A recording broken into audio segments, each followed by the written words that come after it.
आसान है। Please have इधर देना इनको माइक। हाँ सर, आज के यूथ के लिए जो सबसे बड़ी प्रॉब्लम मुझे लग रही है सर, जैसे ही हम 25 क्रॉस करते हैं, लाइफ में सेटल हो रहे हैं या नहीं हो रहे, सर करियर में सेटल हो रहे हैं या नहीं हो रहे, दैट इज मैटर। बट सबसे बड़ी प्रॉब्लम ये आती है कि जो पेरेंट्स की तरफ से कि अब 25 क्रॉस कर लिया है भाई, सेटल हो जा, शादी कर ले। मतलब पर्सन को कौन सी एज तक सेटल हो जाना चाहिए, या कोई इसकी पर्टिकुलर एज है या नहीं है, या हमारे माइंड में ऐसा चलता रहता है सर? कितने चाहते हैं ये हो आज के सेशन का टॉपिक? बड़ा प्रेशर है आप लोगों के ऊपर। हाँ क्या भाई जबरदस्ती, मतलब आपकी कोई प्रोफाइल अपलोड करी जा रही है क्या कोई शादी वाली मैट्रिमोनियल साइट पे? हाँ जबरदस्ती शादियां कराई जा रही है क्या?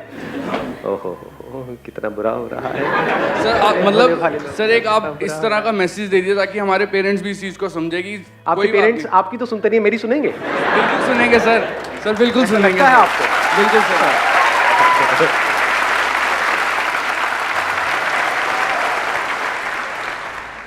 माइंड में प्रेशर हो जाता ना कि नहीं अब सेटल जल्द से जल्द होना है सर। सच सच बताना, मतलब ये प्रेशर उनकी तरफ से आ रहा है खुद भी अंदर से? नहीं मतलब कई बार तो मन करता होगा कि यार क्या अकेले नहीं सर, ऐसा सर होनी चाहिए। सर देखो जो नसीब में लिखा है सर, वो 28 पे भी वही मिलनी है, 30 पे भी वही मिलनी है, तो सर क्या मतलब कहीं ना कहीं इंतजार कर रही होगी आप, क्योंकि ये पॉइंट इंटरेस्टिंग है। मैंने जो क्वेश्चन पूछा उसकी डेप्थ देख पाए आप लोग? कोई डेप्थ थी नहीं तो देखी क्या? टट्टू हर चीज में यस सर। मुझे ऐसा लग रहा है कि वी आर कंफ्यूज्ड कि हम कौन सा डिसीजन लें। से आप अगर आप इनका बात करो, से शादी वाला बात, तो how to take a right decision, और हमें पता कैसे चलेगा कि the decision that we are taking is right और wrong? And what is a right decision? What is right decision? How we will get to know that the decision we are taking is right? ऐसे में शादी करना ठीक है या नहीं करना ठीक है? Whatever. कभी नहीं करना ठीक है या अभी करना ठीक है? हाँ। अभी मतलब यहीं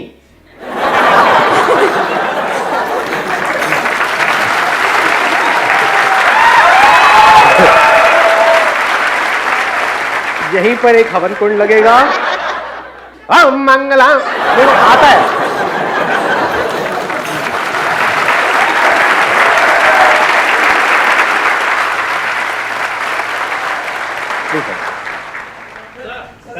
सबसे पीछे उधर उनको कॉर्नर में दे दो माइक। सर एक्चुअली आजकल अभी पीछे एक इंडिया में सर्वे हुआ था, तो उसमें पता लगा था कि आजकल जो सबसे कॉमन इश्यूज है स्टूडेंट्स में, उसका नाम है ADHD, अगर आपने सुना हो तो, attention deficit hyper activity syndrome. इसकी काफ़ी मेडिकेशंस भी आजकल स्टूडेंट्स ले रहे हैं, मोडाफिनिल काइंड ऑफ। अच्छा, तो चीज़ों को लेकर हम अटेंटिव नहीं है और ये काफ़ी प्रॉब्लम काफ़ी बढ़ रही है हमारे इंडिया में। मतलब अटेंशन डेफिसिट आगे क्या है? Hyper activity syndrome. मतलब कि माइंड हमारा हाइपर एक्टिव मोड में है। Yes, sir. जिसकी वजह से हमारी अटेंशन कभी Yes, भी एक पर्टिकुलर थॉट पे या एक पर्टिकुलर टॉपिक पे रुक Yes, नहीं पाती है। Yes sir.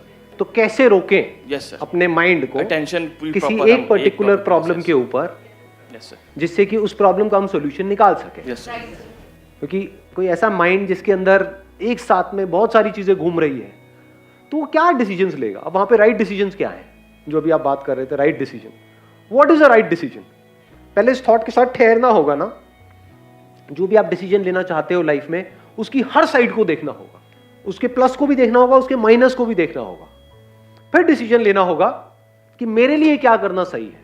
क्योंकि इसका कोई हार्ड एंड फास्ट रूल थोड़ी है, जो आपके लिए सही है हो सकता है किसी और के लिए गलत हो। नहीं, राइट और रॉन्ग की कोई डेफिनेशन है? There is no definition. जैसे आपने शादी की बात करी तो कोई एज है शादी की, तो अब ये डिसीजंस कैसे लें? ये डिसीजन हो, चाहे अपने करियर का डिसीजन हो, चाहे जो भी आपके माइंड में आइडिया आया है कि मेरे को ये करना है, उस आइडिया के साथ ठहरना पड़ेगा ना। तभी तो उस आइडिया की जो पॉसिबिलिटीज है, उस आइडिया का जो एक्चुअल पोटेंशियल है, वो आपके सामने खुलने लग जाएगा। आइडिया आया, इमीडिएटली एक्साइटेड हुए, और फिर जैसे ही उसका कुछ नेगेटिव साइड हमको दिखता है तो हम एकदम ही डिप्रेस्ड हो जाते हैं, उसको छोड़ देते हैं। तो क्या हमारी लाइफ ऐसे नहीं चलती रहती है? एक मिनट में एक्साइटेड हो गए, अरे वाह वाह शादी बहुत बढ़िया है, अगले मिनट बेकार है, बढ़िया है, बेकार है, बढ़िया है, बेकार है। ये नहीं चलता रहता है, उथल पुथल नहीं चलती रहती है लाइफ। बिल्कुल ऐसा है जैसे एक रोलर कोस्टर में आपको बिठा दिया जाए, कुछ देर तक तो बड़ा अच्छा लगता है, बड़ा एक्साइटिंग लगता है। सोचो आपको बांध करके वहीं पे बिठा दिया जाए कुछ घंटों के लिए, कुछ दिनों के लिए, कुछ महीनों के लिए, क्या हालत होगी? उल्टियां करोगे। रोलर कोस्टर की बात करूं, एक जाइंट व्हील की बात करता हूं। जैसे गोल एक व्हील है, जितना आप सेंटर से दूर हो उतना ही ज्यादा प्रॉब्लम है जितना आप सेंटर के पास आते चले जा रहे हो। बिल्कुल सेंटर पे आ जाओ तो सेंटर घूम ही नहीं रहा है, सेंटर नहीं घूम सकता है, सेंटर पे जो टिका हुआ है वो घूमता है ना। तो वहां पर आप स्टिल होकर के इस पूरी मूवमेंट को देख सकते हो। सोचो ये कंट्रोल आपके हाथ में आ जाए, जब है सेंटर में आ जाओ और फिर घूमने चले गए, फिर सेंटर में आ गए। बट हमें ये नहीं पता है सेंटर में कैसे आते हैं। सेंटर को गोल बनाना पड़ेगा। But what is the centre that I am talking, what is the centre? Back to the basics, this is the centre point of life. हम बेसिक से हट जाते हैं लाइफ में बार बार। जितना हम बेसिक्स पे आते चले जाते हैं तो जो बेसिक जो नीड है वो बहुत कम है, और वो हम सबकी पूरी हो रही है। पेट सबका भरा हुआ है, कपड़े सबने पहने हुए हैं। क्या हंस क्यों रहे हो, कोई नंगा भी है क्या? रहने के लिए घर है ही, तो प्रॉब्लम क्या है? इसको बोलते हैं coming back to the basics. Actual में मेरी लाइफ में कोई प्रॉब्लम नहीं है, यहां से शुरू करो ना, समझे? बचपन में यही तो चाहिए था, और क्या चाहिए था? ड्रीम्स, गोल्स, ये सब, ये कहां थे? तो हुआ क्या, हमने अपनी लाइफ को बहुत कॉम्प्लिकेटेड कर दिया है और खुद ही उन कॉम्प्लिकेशंस में फंस करके रह गए। यानी पेट भरने के लिए पैसे की जरूरत है, लेकिन खुश रहने के लिए पैसे की जरूरत नहीं है। बचपन में कितना पैसा था आपकी जेब में? खुश थे या नहीं थे? 2 रुपए भी, अरे बड़े अमीर थे, कहाँ नहीं, मेरी जेब में 2 रुपए भी नहीं होते थे। बचपन अच्छा था as far as happiness is concern. कोई स्ट्रेस नहीं, कोई टेंशन नहीं, कम में भी खुश थे, ऊंच नीच के पापड़े में भी खुश थे नहीं, हाँ, खो खो में भी खुश थे, गुड्डी गुड़िया ये वो उसमें भी खुश थे। इससे क्या समझ आ रहा है कि खुश रहने के लिए हमको बहुत कुछ नहीं चाहिए, बस हेल्थ थोड़ी ठीक ठाक कंडीशन में हो, सांस चल रही हो, खुश है। अगर खुश रहना आता है तो, अगर नहीं रहना आता है तो कितना भी मिल जाए, नेम, फेम, मनी, ये वो सब कुछ मिल जाए आपको, इस पूरी दुनिया का राज मिल जाए, फिर भी दुखी है। ऐसे लोग हैं या नहीं है दुनिया? अरे भरे पड़े हैं। इनफैक्ट मजे की बात बताऊं, जिसके पास जितना ज्यादा है उतना ज्यादा दुखी मिलेगा आपको। तो शुरू कहां से करें? अपने ध्यान को सेंटर पे लाना। अपने ध्यान को ऐसी जगह पे लगाओगे जहां पर कंफ्यूजन है तो क्या होगा? और कंफ्यूज हो जाओगे। अगर किसी ऐसी जगह पे आपका ध्यान आ जाए जहां पे कोई कंफ्यूजन नहीं है, जीरो कंफ्यूजन, कोई कॉन्फ्लिक्ट नहीं है, कोई चॉइस नहीं है, कोई डिसीजन लेने की जरूरत नहीं है, वहां पर आपका ध्यान ज्यादातर रहे, और फिर अगर आपके सामने कोई चॉइस आए, कोई डिसीजन आए, तो कितनी जल्दी आप सॉल्यूशन निकाल सकते हो? दोनों में फर्क देख पाए? नहीं देख पाए? देखो, एक कंप्यूटर है जो हैंग हुआ पड़ा है, एक कंप्यूटर है जिसमें ऑलरेडी बहुत सारी प्रोसेसेस चल रही है, और एक के बाद एक और प्रोसेसेस आती चली जा रही है। ये जो चॉइसेस है हमारी लाइफ में, डिसीजन है, ये सब क्या है? एक तरह की प्रोसेसेस चल रही है ना। तो कितनी सारी ऑलरेडी प्रोसेसेस चल रही हैं, पास्ट से रिलेटेड, फ्यूचर से रिलेटेड, खुद से रिलेटेड, औरों से रिलेटेड, अपने ड्रीम से रिलेटेड, करियर से रिलेटेड, ये वो पता नहीं क्या क्या चल रहा है, और सब हैंग हुआ पड़ा है। तो एक तो है अटेंशन को वहां पर लगाओ, तो क्या होगा? कॉम्प्लिकेशंस बढ़ती चली जाएंगी, लाइफ और कॉम्प्लिकेटेड होती चली जाएगी। तो बैक टू बेसिक्स का मतलब क्या हुआ? ऐसी जगह जहां पर कोई कंफ्यूजन नहीं है, कोई कॉन्फ्लिक्ट नहीं है, जहां पे कोई पास्ट नहीं है, जहां पे कोई फ्यूचर नहीं है, ब्रेथ चल रही है, चल रही है नहीं चल रही, कोई डाउट है? ये लीस्ट इंपॉर्टेंट है हमारी लाइफ में, मोस्ट इंपॉर्टेंट। कितनी बार आपका ध्यान यहां पर होता है? This is called coming back to the basics. सोचो जो भी आप चाहते हो वो सब मिल जाए, ब्रेथ चलनी बंद हो सकती है? नहीं हो सकती है? हमेशा के लिए चलने वाली है क्या ब्रेथ? कभी तो बंद होगी। कब हो सकती है? कभी भी हो सकती है। अभी तो चल रही है ना, कल का नहीं पता कि कल रहेगी ब्रेथ या नहीं रहेगी, कल चलेगी नहीं चलेगी, अभी तो चल रही है ना। सच को आप देख लो और यहां पर आकर के आराम से टिक करके बैठ जाओ, ब्रेथ चल रही है, बहुत अच्छी, बाकी काम तो अपने आप होते रहेंगे। सच है झूठ? तो क्या हुआ इससे? क्या आपकी सारी प्रॉब्लम सॉल्व हो गई लाइफ की? नहीं हुई। क्या हुआ? लेकिन कुछ हुआ या नहीं हुआ इसकी वजह से? सारी प्रोसेसेस जीरो नहीं हो जाती है कुछ देर के लिए? होती है, नहीं होती है? This you can call it as coming back to the centre. अब आप इस पूरे जॉइंट व्हील को देख सकते हो, इस पूरी लाइफ को ऑब्जर्व कर सकते हो। जो बंदा इस लाइफ में फंसा हुआ है वो कभी लाइफ को ऑब्जर्व नहीं कर सकता, बस मेरी प्रॉब्लम, मेरा ये, मेरा वो, वही फंसा हुआ है। नहीं, ऐसे नहीं है ज्यादातर लोग। मैं से बाहर ही नहीं आ पाते हैं। वो मैं कहां है, जो मैं फंसा हुआ है वो कहां है, समझ पा रहे? जाइंट व्हील है, जो मैं फंसा हुआ है वो कहां है, जो सेंटर में है वो फंसा हुआ है या दूर निकल गया है सेंटर से, वो फंसा हुआ है। जो बचपन से दूर निकल गया है, जो बड़ा हो गया है, जो बुढ़ा हो गया है माइंड के लेवल पे, वही तो फंसा हुआ है। बच्चा कहां फंसा हुआ है? बच्चा तो अभी भी खिलखिला सकता है, अभी भी हंस सकता है, रो सकता है, भाग सकता है, सब कुछ कर सकता है। आपके अंदर का बच्चा थोड़ी फंसा हुआ है, वो तो वहीं का वहीं है। जैसे जैसे इस सच को आप देखते चले जाते हो, यानी होगा क्या, अभी बात सुनी, अब सुनने में बड़ी अच्छी लगी, जैसे यहां से बाहर निकले, अपने घर पे गए, फिर से फंस गए। सर आपकी सारी बातें समझ आए, लेकिन आपको पता नहीं मेरी बीवी कैसी है, लेकिन आपको पता नहीं है मेरा बॉस कैसा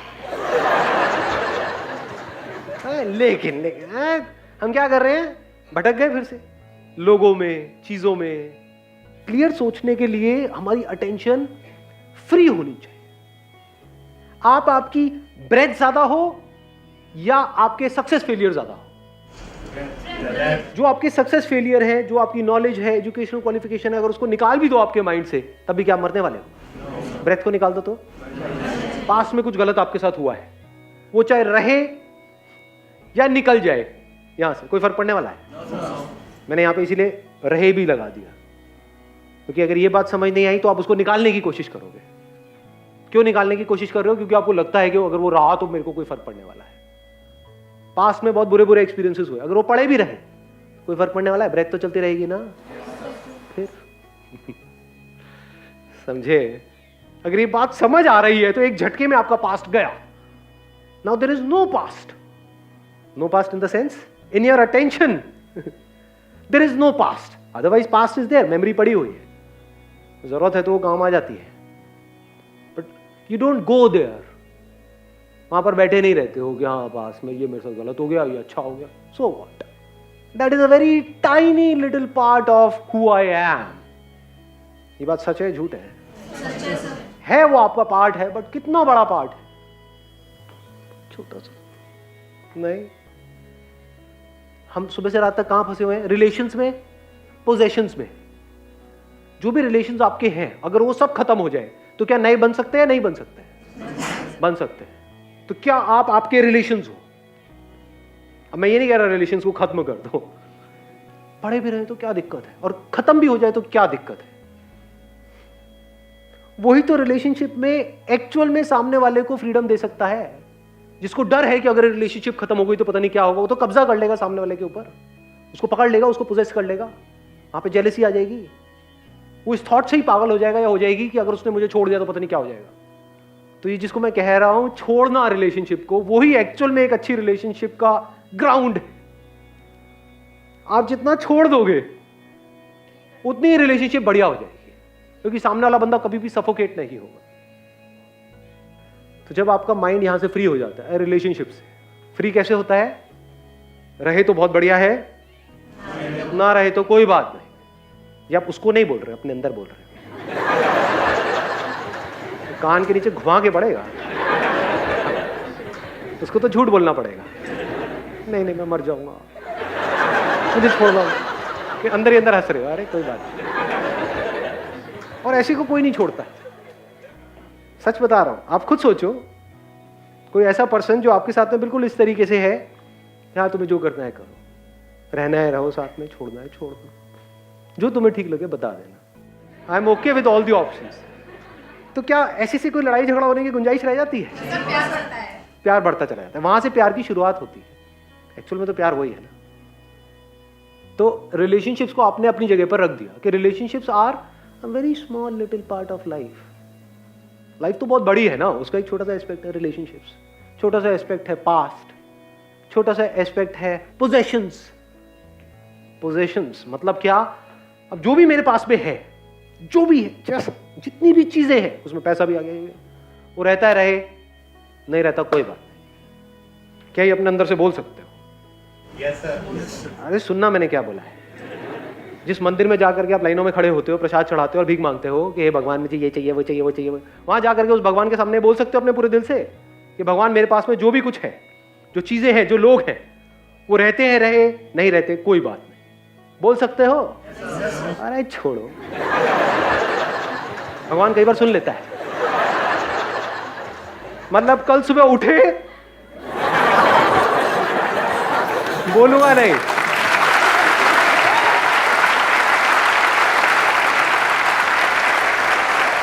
ये बोलने का अगर दम है आपके अंदर, और सिर्फ बोलने का नहीं, इस तरह से जीने की अगर समझ है, तो अब आप फ्री हो, अब आप आजाद हो, वहां से एक्चुअल में लाइफ की शुरुआत होगी। नहीं तो अभी तो हम सिर्फ रोबोट्स की तरह जी रहे हैं, अंदर कुछ इंफॉर्मेशन फीडेड है, वो हमको भगा रही है। तो रोबोट नहीं हो गए, कंप्यूटर नहीं हो गए। तो लाइफ क्या है? What is life? वहां तक आप पहुंचते हो। धीरे धीरे जब इस ब्रेथ से भी आप हटते हो, हम देखते होगे जो ब्रेथ है, ये भी अगर चलनी बंद हो जाती है, तब भी मैं रहता हूं। Breath is a very tiny part of my existence. तब आपको नजर आता है कि मैं सिर्फ यहां पर नहीं हूं, मैं वहां पर भी हूं। वहां पर मतलब सिर्फ वहां पर नहीं, यहां पर भी हूं, हर जगह हूं। ज्यादा हो गया ना? थोड़ा सा तो हो गया।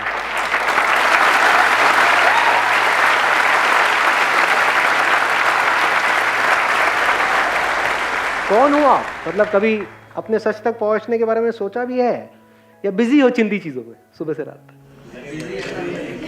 आप कौन हो? आप इस पूरे के पूरे यूनिवर्स का ग्राउंड हो। ग्राउंड मतलब वो प्लेग्राउंड नहीं, the very essence of this universe is you. Wish you all the very best. Thank you so much.